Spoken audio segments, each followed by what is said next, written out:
അതുപോലെ തന്നെ വേറൊരു കാര്യം പറയാം. ഇപ്പോൾ ബി ജെ പി ഉള്ളിടത്ത് സി പി എം ഇല്ല, സി പി എം ഉള്ളിടത്ത് ബി ജെ പി ഇല്ല. ഞാൻ പറയാം, അതിൻ്റെ കാര്യം പറഞ്ഞു തരാം എല്ലാവർക്കും മനസ്സിലാവുന്ന ഭാഷയിൽ.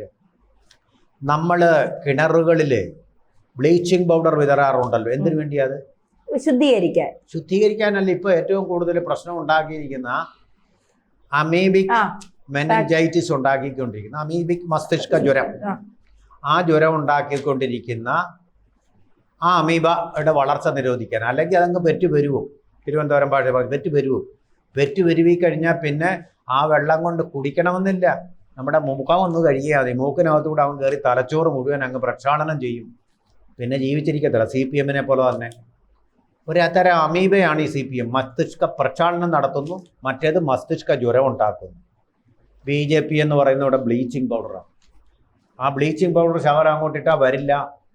അതാണ് അതിൻ്റെ സംഭവം. ബംഗാളിൽ കണ്ടില്ലേ, സി പി എം ഇനി വരില്ല, ഇനി ഒരിക്കലും വരില്ല. ഉത്തർപ്രദേശിലൊക്കെ വലിയ തോതിൽ സീറ്റുകൾ നേടിയിരുന്ന പാർട്ടിയാണ് സി പി എമ്മും സി പി ഐയും. ബീഹാറിൽ ഇപ്പം മുച്ചൂടും പോയില്ലേ.